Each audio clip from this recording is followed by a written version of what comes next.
And prior to her moving over here, Senator Lankford, you're recognized for your questions. Hey, Mr. Chairman, thank you. Thank you to the witnesses. Thanks for being here. Mr. Miller, I want to follow up as well. Senator Scott had mentioned before that there have been some questions just on spending and where things have, what has happened already with the spending that's occurred, what's left of different accounts.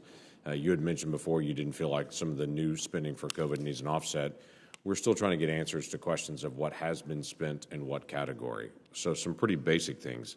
Obviously, COVID vaccine acquisition, the distribution of the COVID vaccine, research and development for COVID vaccine, test production, test acquisition, therapeutics production, acquisition, PPE purchased. I mean, those are pretty standard questions to be able to go through on it, to be able to get total dollars, be able to see what's been spent from each account, and then what is unspent on it. How could we best get those totals? Sure. So first, overall, over 90% of funds have been obligated across pandemic relief efforts.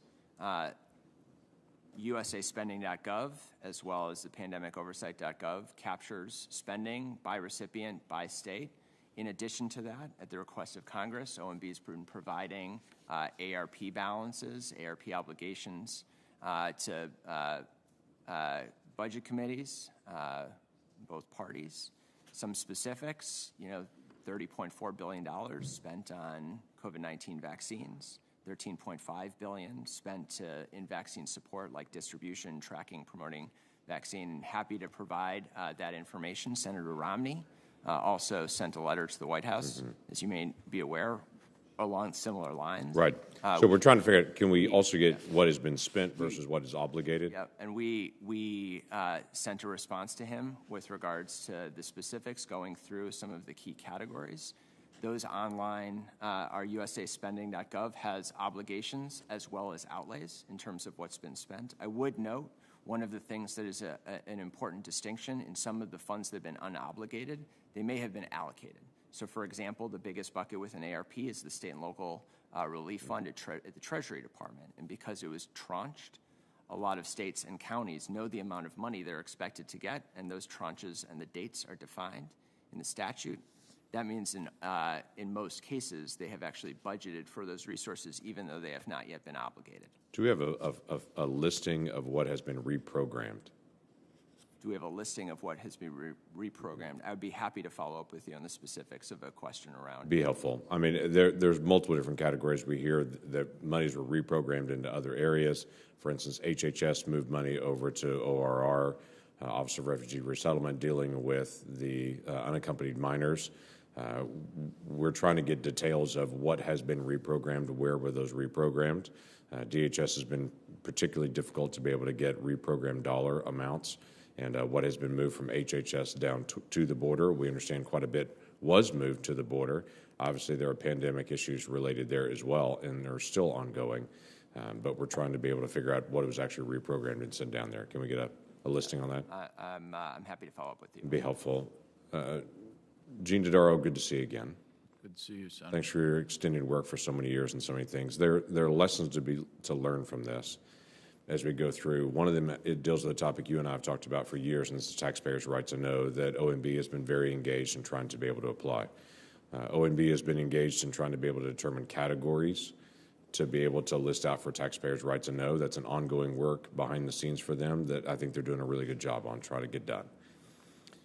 There's a lot of challenges in that. Are there lessons we can learn from trying to categorize things through COVID relief to be able to develop buckets of money in categories that could be transitioned into lessons learned for long-term for taxpayers' right to know application? Yes. I mean, I think there's always lessons to be learned out of these activities.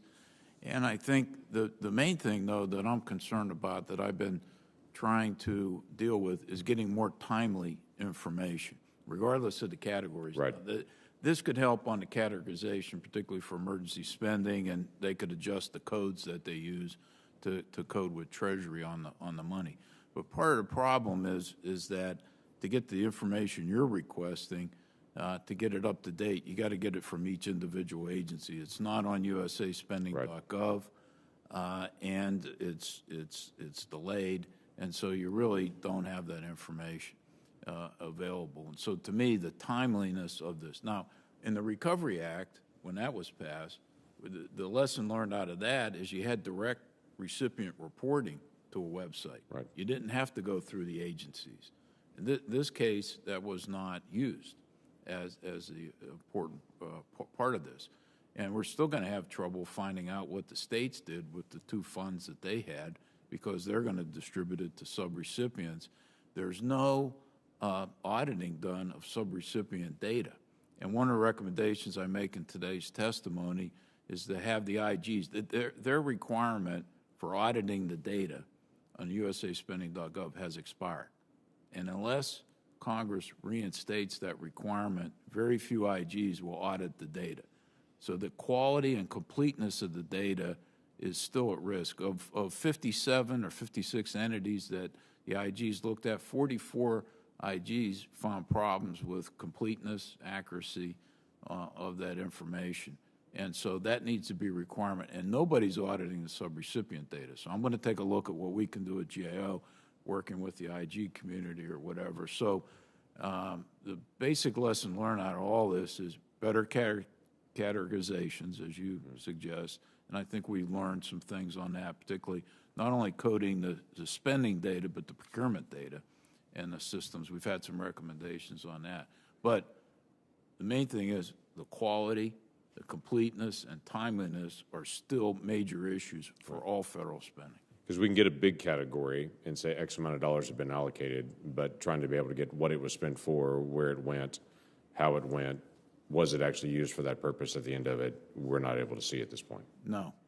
And you need better systems. I mean, one of the other recommendations that I recommended today statutorily is that Congress reaffirm the requirement for OMB and the agencies to have 5-year system modernization plans. A lot of the systems, financial management systems, aren't able to produce that type of timely information. They can do it once a year to get an audited financial statements, but to get the type of data, real-time data that you have, we need better systems. There needs to be better plans to get there. Right. Yeah, we can't do oversight of what we can't see. And to go back to Mr. Turner's comment earlier, billions of dollars were allocated to states years ago to be able to improve their unemployment systems, and those dollars weren't actually allocated to actually improving systems. Right. Then every state was hammered in 2020 and trying to be able to figure out how to be able to deal with this. Secret Service and everyone else is engaged in trying to be able to chase down fraud by the billions of dollars in unemployment systems, because the states didn't actually allocate the dollars towards actually modernizing their system. Additional dollars were allocated to the states to be able to improve their system, but we don't know if that's really being done at this point, other than states putting pressure on individuals to say that can't happen again. Mr. Turner, is that correct? That's correct, Senator. Yeah, that's an area that we're going to have to be able to work on long term, and how we handle the oversight on it. Thank you, all of you. Shorowitz, you got off clean with me, so I apologize for that. We'll visit another day. Although I would like make one clarification. Earlier, we talked about improper payments, and as far as being $160 billion, and I think it was confusion as whether that was improper payment or fraud. That is, 160 was improper payment, and there was a smaller subset that they haven't figured out yet what the fraud rate is. Yeah, it's still undetermined on how high the fraud rate. We know it's in the billions, but it's still undetermined what that number is.